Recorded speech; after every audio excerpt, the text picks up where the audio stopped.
नमस्कार दोस्तों, स्वागत है आपका मेरे चैनल सक्सेस मंत्रा बाई आराधना में। दोस्तों, आप लोग एक क्वेश्चन बहुत पूछ रहे थे कि मैंने जॉब और फैमिली और इतने हेक्टिक शेड्यूल में कैसे प्रिपरेशन कर ली और कैसे सिलेक्शन हो गया। तो बहुत लोग रूटीन जानना चाह रहे थे, शेड्यूल जानना चाह रहे थे कि कैसे टाइम मैनेजमेंट किया। तो आज मैं आपको इसी बारे में बताती हूँ कि देखिए, जब हमारे अंदर कोई इच्छा होती है ना कुछ पाने की, तो हमारे लिए हर चीज़ आसान हो जाती है, क्योंकि वो इतनी एनर्जी रहती है हमारे अंदर कि मुझे ये वर्क कंप्लीट करना है और उसके बाद मुझे पढ़ना है। और जब आप कोई सपना देखेंगे और उसको पूरे करने के लिए पूरे लगन से जुट जाएंगे, तो कैसे नहीं आपको सफलता मिलेगी।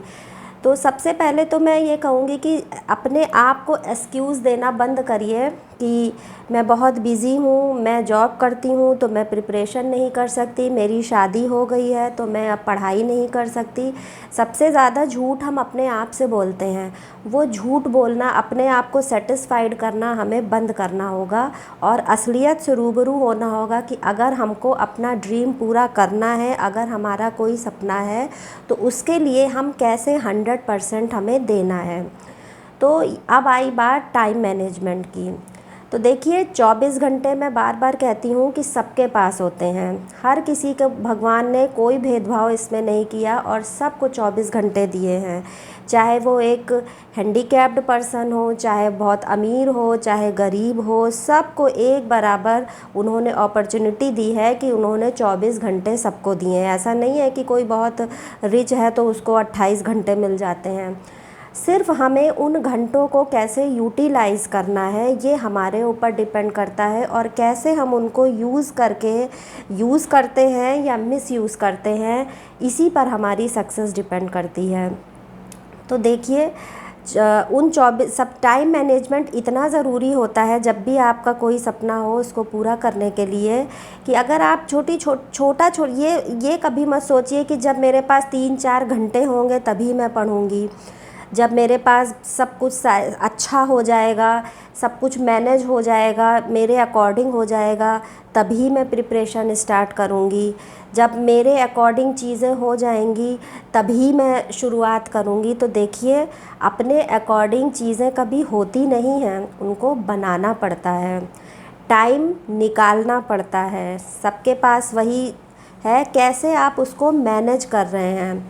कुछ लोग मैंने देखा है, घर पे लेडीज़ रहती हैं या जॉब करके जो आ रही हैं, वो खुद को, हालांकि बहुत हेक्टिक होता है फैमिली और जॉब के साथ में पढ़ाई करना, पर आप अपने दिल से पूछिए, क्या आपको 3 घंटे सब कुछ करने के बाद में अपने लिए 3 घंटे नहीं बचते? उन 3 घंटों में आप क्या करती हैं? या फ़ोन पे बात करते रहते हैं किसी से, अपनी मम्मी से, किसी भी नियर डियर से, या टीवी में वेस्ट कर देते हैं। तो उन्हीं छोटे छोटे आवर्स को आपको यूज़ करना है। और देखिए, रोज़ छोटा छोटा स्टेप करने से आपकी लाइफ में कितना चेंज आता है, ये आप खुद महसूस करेंगे। जब मैंने शुरुआत करी थी, मेरा बेटा बहुत छोटा था, तो वो मुझे आधे घंटे भी बैठने नहीं देता था लग के, वो हर थोड़ी देर में मुझे डिस्टर्ब करता था। तो मैंने सोचा कि चलो ठीक है, आधे घंटे, मैंने 20 मिनट तो पढ़ा, उसके बाद धीरे धीरे मेरा ड्यूरेशन वो बढ़ता गया, कि मैंने वो भी धीरे धीरे बड़ा होता, वो भी समझ गया, वो उसने भी अपने आप को एडजस्ट कर लिया कि मम्मा को मुझे टाइम देना है। तो वो 20 मिनट की बजाय अब वो मुझे 1 घंटे बाद डिस्टर्ब करने लगा। तो छोटे छोटे मोमेंट्स को आपको पकड़ना है और उनमें अपना 100% देना है। अगर आप 1 घंटा किसी तरीके से निकाल पा रहे हैं और उसमें आपने एक टेस्ट सीरीज़ लगा ली, या उसमें आपने एक टॉपिक बहुत इम्पॉर्टेंट जो है वो आपने कवर कर लिया, तो वो आपके प्रिपरेशन में ऐड हो गया। पर अगर आप यही सोचते रहेंगे कि मुझे 3 घंटे जब तक नहीं मिलेंगे मैं बैठ नहीं सकती, मुझे पूरा साइलेंस चाहिए तो मैं बैठ नहीं सकती, तो देखिए, सिचुएशंस कभी भी आपके अकॉर्डिंग नहीं होंगी। सिचुएशंस को आपको अपने अकॉर्डिंग बनाना पड़ेगा, लोगों को आपको अपने अकॉर्डिंग मोटिवेट करना पड़ेगा, आपको अपनी प्रायोरिटी समझानी पड़ेगी कि मेरी क्या प्रायोरिटी है। और इसकी जगह आप ये भी नहीं है कि आप अपना फैमिली बहुत ज़्यादा इग्नोर करिए, सब कुछ मैनेज करके आप जो है कर सकते हैं अगर आप में चाहत है करने। क्या लेडीज़ जो बुटीक चलाती हैं क्या वो फैमिली अपनी नहीं देखती हैं? क्या लेडीज़ जो जॉब करती हैं वो अपनी फैमिली नहीं देखती हैं? सब कुछ करने के बाद भी हमारे पास 3-4 घंटे बच जाते हैं जिनको हम अपने लिए अगर इस्तेमाल करें तो हम कहाँ से कहाँ पहुंच जाएंगे। तो आज की रूटीन पे मैं शुरू करती हूँ कि मैं सुबह 5 बजे तो उठना ही पड़ता था हर हाल में, 5 क्या उससे पहले भी अलार्म लगाना पड़ता था। उसके बाद में मैं जब घर में रोटी बनाने का टाइम ऐसा होता है कि उसमें लगता है कि जैसे ये मेरा टाइम वेस्ट जा रहा है और अच्छे खासे 45 मिनट तो लग ही जाते हैं उसमें। तो मैंने उसमें एक काम किया था कि मैं अपने फ्रिज पे हिंदू एनालिसिस का जो पूरा वीडियो एक कई चल रहे हैं यूट्यूब में, वो हिंदू पेपर पढ़ने का टाइम नहीं मिलता था तो हिंदू एनालिसिस मैं सुन लेती थी। तो वो पूरा मेरा 1 घंटा जो सुबह खाने बनाने का टाइम रहता था उसमें मैं पूरा न्यूज़ मेरे दिमाग में सुबह आ जाती थी। हालांकि कुछ चैनल्स तो जो है वो मॉर्निंग में ही प्रेजेंट डे की न्यूज़ डाल देते हैं, पर अगर आपको अपने टाइम के अकॉर्डिंग नहीं मिल रही तो आप एक दिन पहले का एनालिसिस सुन लीजिए। उस एनालिसिस से इतना बेनिफिट होता है कि आपके दिमाग में पूरी करंट जो दुनिया में चल रहा है उसको कैसे आपको पॉजिटिवली देख, क्या उसमें पॉजिटिव चीज़ें हैं क्या निगेटिव चीज़ें हैं। और जो एक आम इंसान जो न्यूज़ सुनता है घर में तो वो सिर्फ निगेटिव चीज़ें उसके दिमाग में बैठ जाती हैं, वो कभी भी उनकी एनालिसिस नहीं कर पाता है। और ये जो एनालिसिस होती है हिंदू एनालिसिस का, यूट्यूब में कई चैनल्स चला रहे हैं, अगर वो आपने डेली सुनने की हैबिट डाल ली तो निश्चित ही आपके आंसर राइटिंग में एक बहुत बड़ा चेंज आपको देखने को मिलेगा। क्योंकि उसमें हर चीज़ का पॉजिटिव एस्पेक्ट क्या है, हर चीज़ का निगेटिव एस्पेक्ट क्या है, उसमें बहुत अच्छे से क्लियर करते हैं और आपको चीज़ों को देखने की जो है नज़रिया ही बदल जाएगा। हर चीज़ में आप अवेयर रहेंगे। तो वो जो सुबह 1 घंटे का टाइम रहता था मेरा फैमिली के लिए ही रहता था कि मैं सुबह उसमें नाश्ता प्रिपेयर करती थी, बच्चों का टिफ़िन प्रिपेयर करती थी। उस समय मैं वो लगा के लीड लगा के और पूरा जो है अपना काम भी कर लेती थी और पूरा मेरा हिंदू एनालिसिस उस समय लिसनिंग वाला काम हो जाता था। अगर मुझे कुछ उसमें ऐसा लगता था कि मुझे इसमें कुछ कोई ऐसे वर्ड है या स्टेटमेंट है नोट करने लायक है तो मैं शाम को आके उसी जगह उसको रजिस्टर में नोट डाउन कर लेती थी कि ये जो है इम्पॉर्टेंट था, ये आज बोला गया था, ये करंट अफेयर्स वाला जो मैंने रजिस्टर बनाया था उसमें नोट कर लिया। तो इस तरीके से मैंने अपना सुबह का, मुझसे किसी ने पूछा भी था कि आप अपना सुबह का टाइम जो है ये आप अपने हिंदू ये कौन सा पेपर आप यूज़ करती हैं करंट के लिए। तो मैंने पढ़ने में तो कोई पेपर ज़्यादा नहीं है, तो जो भी घर में आते थे दैनिक जागरण वगैरह वो पढ़ लेती थी हेडलाइंस वगैरह, पर मेन जो मैंने लिसनिंग वाला काम किया था वो हिंदू एनालिसिस का ही किया था। और क्योंकि अलग से टाइम नहीं मिल पाता था इसलिए मैं जो वो सुबह वाला टाइम रहता था मेरा काम करने का टाइम, उसमें मैं हिंदू एनालिसिस सुनती थी और उससे मुझे बहुत बेनिफिट मिला। मेरे आंसर राइटिंग में एक मुझे बहुत ड्रास्टिक चेंज देखने को मिला उसमें कि चीज़ों को देखने का नज़रिया कितना बदल जाता है।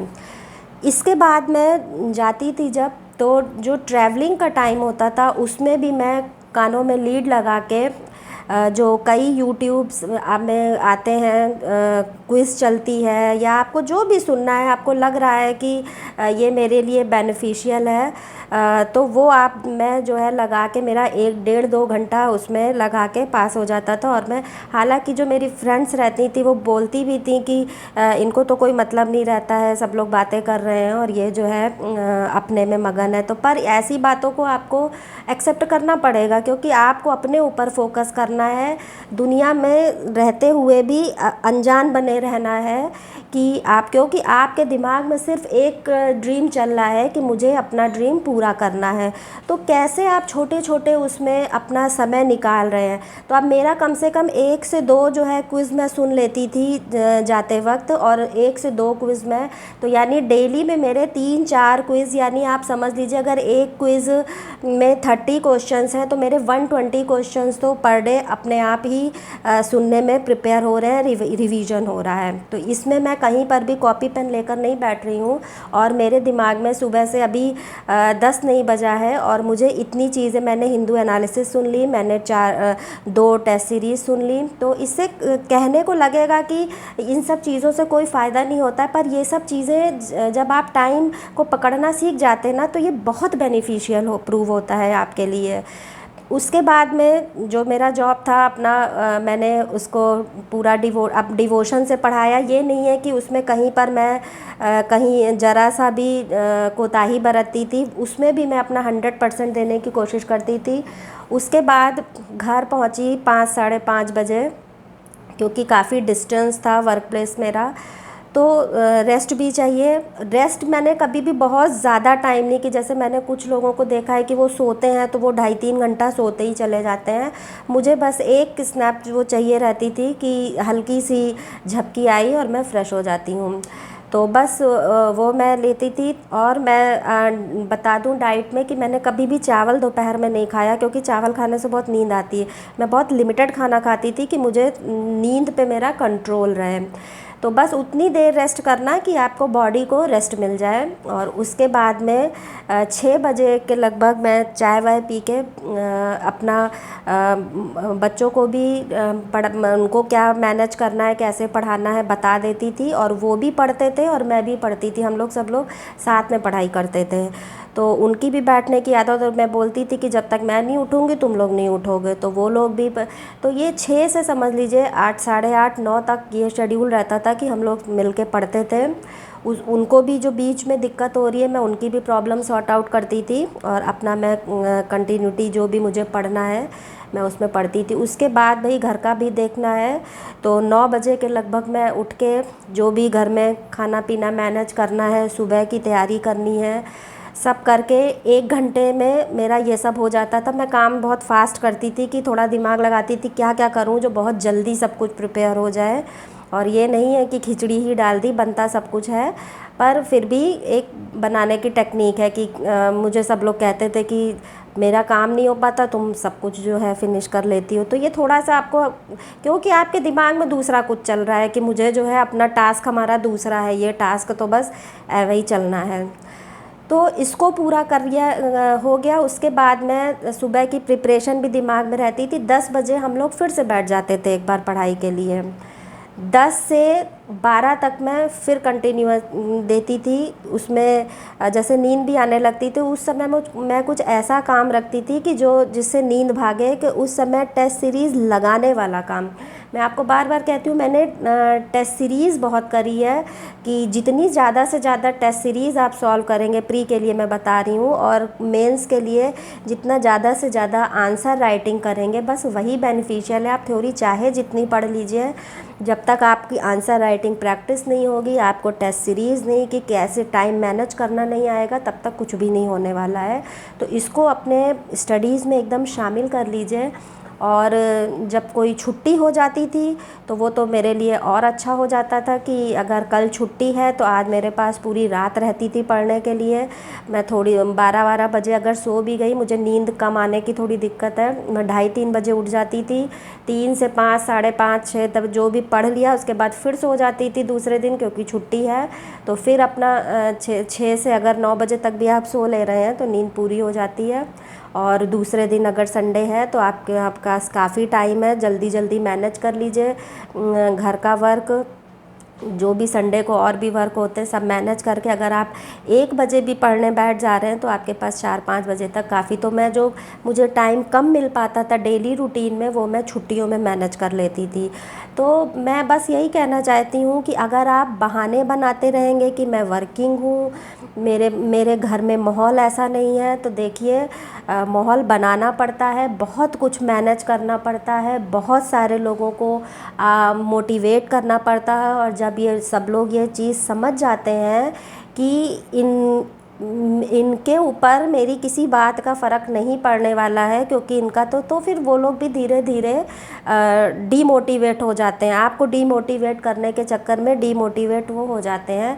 पर आपको सिर्फ अपने ऊपर फोकस करना है, पढ़ाई करनी है, और निश्चित ही मानिए कि सफलता ज़रूर मिलेगी। अगर आपने कोई ख्वाब देखा है, अगर आप उसमें 100% दे रहे हैं, कंटिन्यूटी मेंटेन कर रहे हैं, तो दुनिया की कोई ताकत नहीं है जो आपको रोक सके।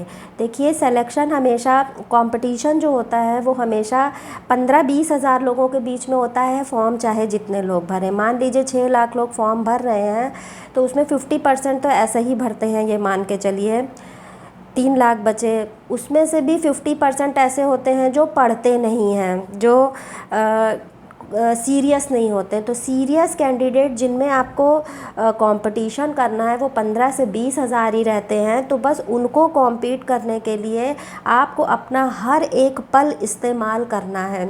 और मैं सिर्फ कंपटीशन बीट करने की ही बात नहीं कर रही हूँ। आपका कोई भी सपना, जो आपका ड्रीम हो, जो भी आपने सोच रखा हो, अगर आप उसमें 100% दे रहे हैं, उसको इमेजिन कर रहे हैं, हर समय सोच रहे हैं कि मैं ये कर, और आपको अपने ऊपर बिलीव भी है कि मैं ये कर सकती हूँ, मेरे अंदर ये पावर है, मेरे अंदर ये चिंगारी है, तो निश्चित मानिए आप कर सकते हैं। बस आपको अपने टाइम को मैनेज करना है, अपने आप से झूठ बोलना रोकना है, अपने आप को सेटिस्फाइड करने से रोकना है कि नहीं मेरे पास तो टाइम नहीं है, मैं तो बहुत बिज़ी हूँ, मैं तो मेरे तो बच्चे हैं, मैं नहीं कर सकती। आप सब कुछ कर सकती हैं। आदमी चाहे तो, जो माझी को देखिए, उसने पत्थर को, पहाड़ तोड़ के रास्ता निकाल दिया। तो मनुष्य के अंदर इतनी चिंगारी, इतनी ताकत है कि वो जो चाहे वो पा सकता है। बस ज़रूरत है उसको अपने ऊपर बिलीव करने की, अपने सपनों पर यकीन करने की। और मानिए 100% आप अपने आप को दीजिए, आप खुद सेटिस्फाइड रहिए। देखिए कैसे नहीं आपका ड्रीम पूरा होता है। जो भी ड्रीम आपने देख रखा हो, आज ही से अगर मेरा इस बोले हुए शब्दों से किसी का कोई भी ड्रीम, एक आदमी का भी ड्रीम पूरा हो जाता है, तो मैं अपने आप को सफल मानूंगी। मेरी सफलता उसी में है कि अगर मेरे द्वारा कहे हुए शब्दों से आपके जीवन में कोई परिवर्तन आ रहा है, तो मुझे इस चीज़ को बताएं भी, और मुझे फ़ील हो कि हाँ मैंने कुछ किया आपके लिए। क्योंकि जब परिवर्तन और सेटिस्फैक्शन तभी मिलता है हमें, जब हमें दूसरों से फीडबैक मिलता है कि रियली आपसे, आपके द्वारा कहे हुए शब्दों से मुझे बहुत मोटिवेशन मिला है, और अगर मैं ऐसा कर पा रही हूँ तो मैं अपने आप को बहुत भाग्यशाली समझूंगी। और आप लोगों का बहुत बहुत धन्यवाद। और मैं फिर से एक बार कहूँगी कि excuses are given by those who don't try to make an effort. तो बस इसी सीख के साथ में मैं ये अपना वीडियो समाप्त करती हूँ। धन्यवाद।